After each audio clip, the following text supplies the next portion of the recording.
abandoned on her wedding night, then taken in by a man who'd buried his own bride. Texas, 1884. Lanterns trembled inside a wooden chapel where no one sat, their fragile halos shivering against pews that had expected witnesses and received only dust.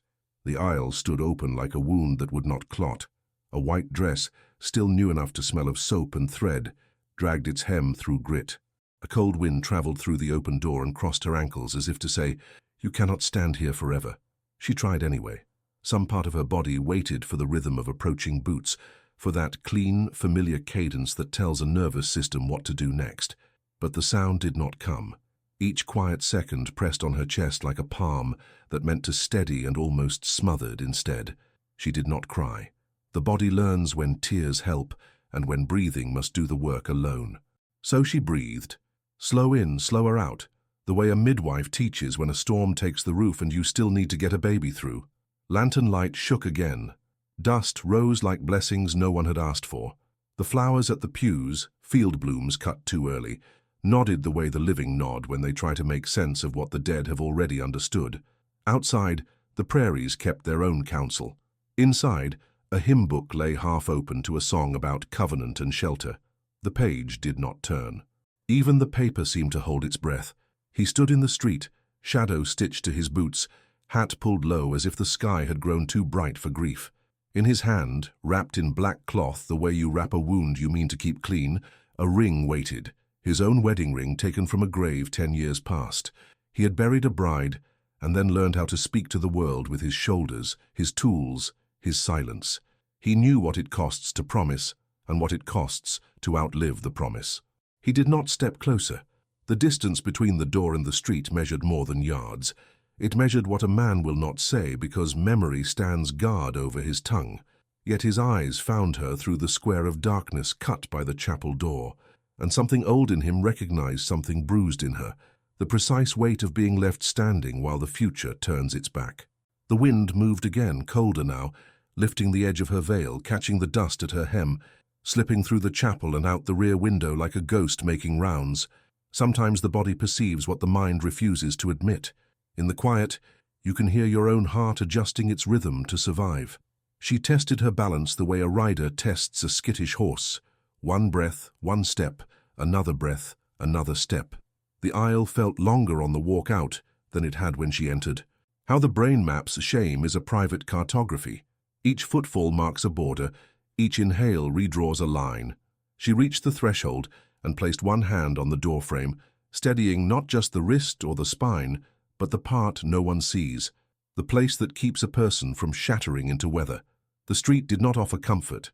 It offered the truth. The truth is a plain voice in a wide sky. It does not judge. It only refuses to lie.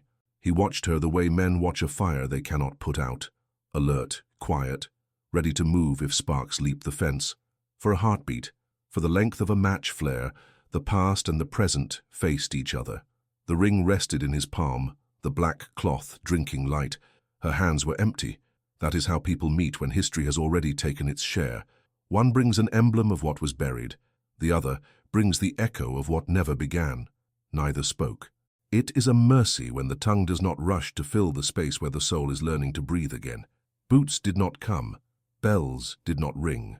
Somewhere a horse stamped and a hitching post answered with a dull wooden knock, the town's smallest percussion. She stepped down from the threshold into the thin dust that remembers every foot, every wheel, every running child. He shifted just enough to show he would not block her path. Some choices need air and open sky. Some kindness requires staying still. If a preacher had rounded the corner then, he would have named it fate or providence. But out here the sky does not argue theology. It gives light where it can and leaves the rest to human hands. What passed between them was smaller and steadier than fate. The recognition that two broken vows, one torn by absence, one sealed by a grave, can hear each other breathing. She looked once at the empty road and once at the man who did not move. Her dress caught at a splinter on the chapel step. She freed it with a patient twist, as if returning thread to its rightful path. The lanterns behind her guttered, then steadied. In another life, a woman might have called for witnesses or proof.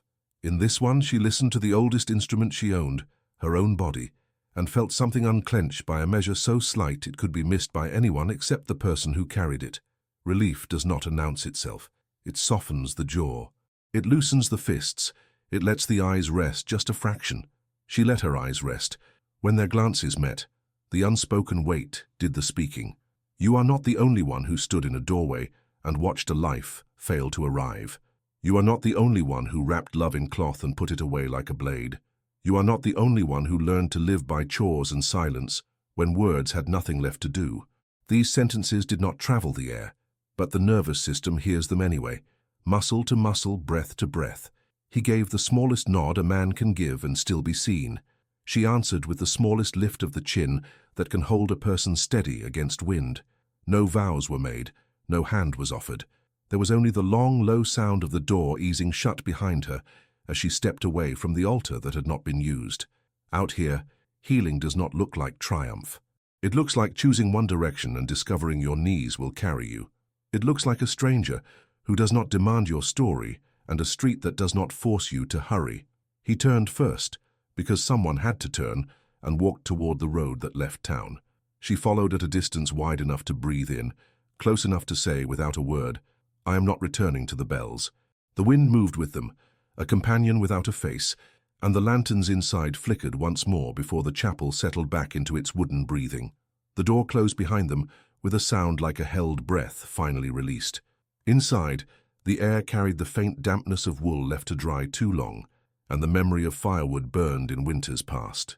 Shadows clung to the corners as if reluctant to leave, and each creak of the floorboards felt like the house was weighing the newcomer in its silence. He set her satchel by the wall, not opening it, not asking. She stood in the middle of the room, her eyes scanning slowly, not with curiosity but with the caution of someone who had entered many doors unsure if she'd be welcome to stay. He poured coffee into a tin cup and set it between them on the table. The steam curled upward and faded into the air. Neither reached for it. Instead, her gaze wandered to the mantel where a shawl, neatly folded, rested beside a chipped plate, and a chair missing a leg, objects that seemed less like belongings and more like remnants. Each bore its own quiet scar. Each told of hands that once lived here, now absent. That night, they lay beneath the same roof, but not together. His boots sat by his bed like sentries, her dress draped over the back of a chair in the spare room. The walls were thin, yet the silence between them was thicker than timber. In that stillness, the sound of wind moving through the eaves seemed almost like breathing, steady, unhurried, patient enough to wait for whatever this was to take root. Morning seeped in through the cracks of the shutters, pale light touching the worn table where the coffee still sat cold from the night before. She rose without sound, pulling her shawl tighter against the chill, and stepped outside toward the creek with an empty pail. While her footsteps faded down the slope, he found the dress she had left hanging from the chair. The hem was torn, a rough split from the road stones. He sat by the window, needle in hand, and began the slow, uneven work of stitching. His fingers were more used to the weight of rope and axe, yet each pass of the thread felt deliberate, as if he were mending something he could not name. By the time she returned, the dress lay folded over the back of the chair once more. She said nothing, only glanced at the even line of new stitches before turning to place bread on the table. It was still warm, its crust catching the light. She left again without waiting for him to taste it. The days shaped themselves around these wordless exchanges. He would patch a broken latch. She would leave water drawn from the well before he returned from the barn. The rhythm was slow, without expectation. Trust, if it could be called that, began to gather in small, almost invisible increments, measured not in declarations but in the quiet of shared work. Their silences no longer felt like walls. They were more like fields left to rest, waiting for the season when something might grow. The morning was brittle with frost when the sound of hooves approached, slow but certain, stopping just beyond the porch. She looked up from the basin where she was rinsing a cup, the water clouding with the chill, and saw a figure dismounting. A preacher, his coat too fine for the dust on the road, his voice already lifting in greeting before he crossed the threshold. He stepped inside without asking, bringing with him the sharp scent of horse and the polished authority of a man used to speaking over others. He talked of propriety, of how people were watching, of the weight of appearances in a place where news moved faster than wagons. She sat at the table, fingers wrapped tight around her cup, the rim pressing into her palms until they tingled. She did not interrupt. She let him empty his voice into the room until it thinned into the air like smoke losing its heat. Through the open doorway, the sound of wood splitting began, steady, clean, unbroken. He was outside, swinging the axe into the stump again and again, each strike sending a tremor through the boards beneath her feet. The preacher faltered, his words stumbling over the rhythm.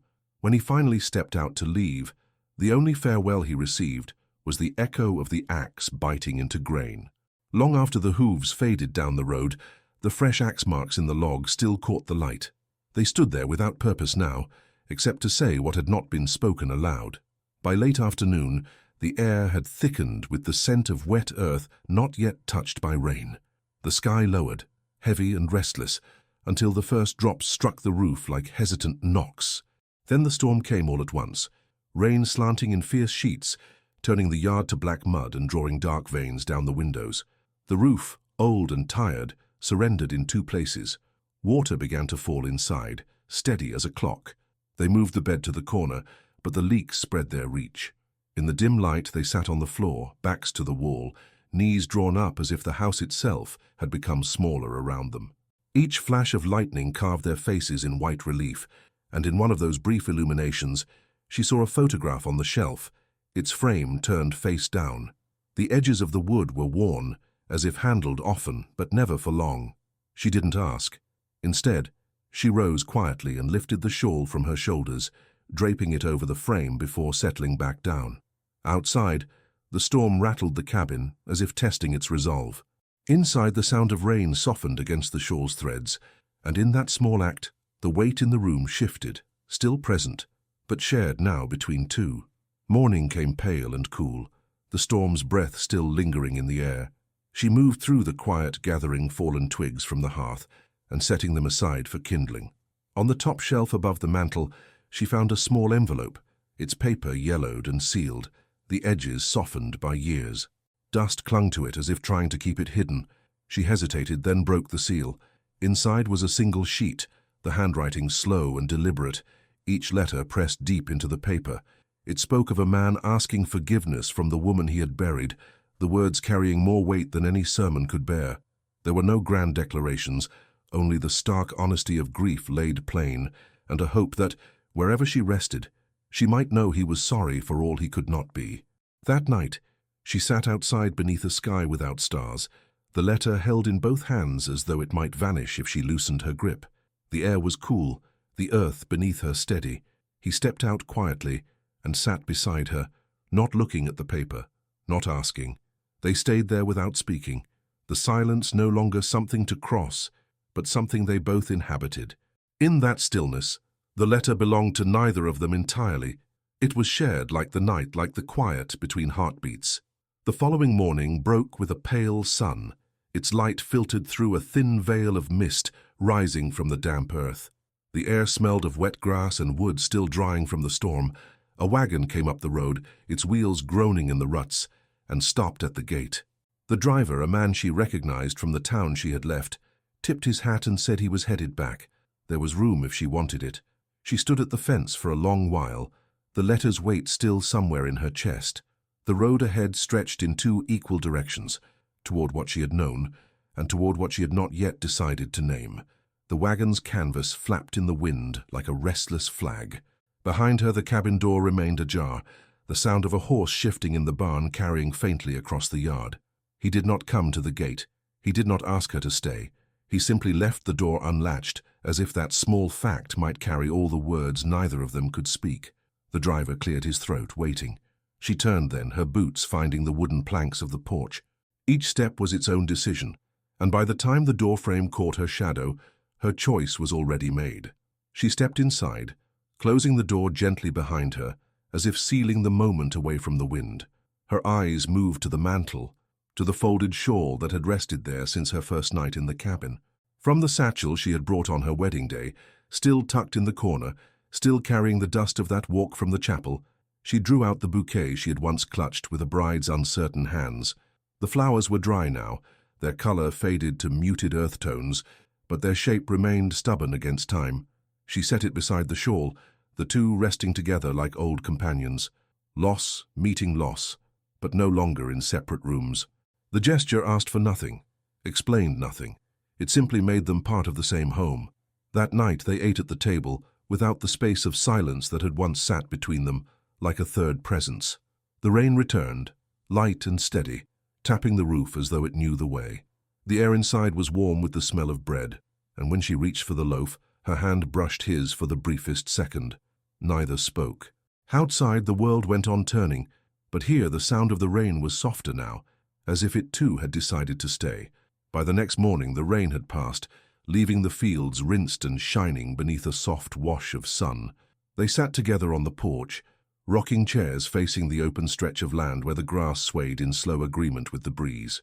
She worked through a bowl of peas, her fingers moving in a rhythm that belonged to kitchens and long afternoons. Beside her, he bent over a bridle, tightening its worn leather straps with care that seemed meant for more than the work itself. Inside, the photograph on the mantel now stood face up. The face in it looked out at the room without secrecy, without the weight of being hidden.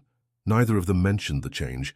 Some truths live better in the quiet, needing no announcement to be felt. The air carried the mingled sense of fresh bread cooling in the kitchen and damp soil still breathing from the storm. The wind slipped through the open window, touching their shoulders like an unseen hand that knew its welcome. From the yard, the sound of the barn door shifting came and went with the gusts, but they did not move. They remained framed in the porch's shadow, the house behind them, the field ahead, their breathing slow and unhurried. In that stillness there was no need for vows or promises. The claim was already made, in the shared air, in the work of their hands, in the quiet they had chosen to keep.